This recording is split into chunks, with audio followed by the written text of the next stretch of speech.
लकड़हारा और सुनहरी कुल्हाड़ी की कहानी। एक समय की बात है, जंगल के पास एक लकड़हारा रहता था। वो जंगल में लकड़ी इकट्ठा करता था और उन्हें पास के बाजार में बेचता था कुछ पैसों के लिए। लकड़हारा शॉर्ट स्टोरी इन हिंदी। एक दिन की बात है, वो एक पेड़ काट रहा था। तभी हुआ ये कि गलती से उसकी कुल्हाड़ी पास की एक नदी में गिर गई। नदी बहुत ज्यादा गहरी थी और वास्तव में तेजी से बह रही थी। उसने बहुत प्रयत्न किया अपने कुल्हाड़ी को खोजने की, लेकिन उसे वो वहां नहीं मिली। अब उसे लगा कि उसने कुल्हाड़ी खो दी है। वही दुखी होकर वो नदी के किनारे बैठकर रोने लगा। उसके रोने की आवाज सुनकर नदी के भगवान उठे और उस लकड़हारे से पूछा कि क्या हुआ।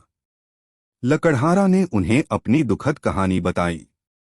नदी के भगवान को उस लकड़हारे के ऊपर दया आई और वो उसकी मेहनत और सच्चाई देखकर उसकी मदद करने की पेशकश की। वो नदी में गायब हो गए और एक सुनहरी कुल्हाड़ी वापस लाया, लेकिन लकड़हारे ने कहा कि यह उसका नहीं है।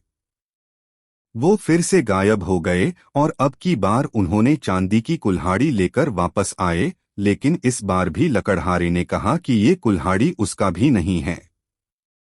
अब नदी के भगवान पानी में फिर से गायब हो गए और अब की बार वो एक लोहे की कुल्हाड़ी के साथ वापस आ गए। लकड़ी का कुल्हाड़ी देखकर लकड़हारा मुस्कुराया और कहा कि यह उसकी कुल्हाड़ी है।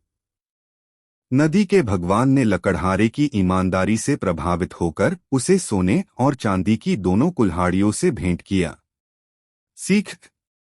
इस कहानी से हमें ये सीख मिलती है कि ईमानदारी सर्वोत्तम नीति है।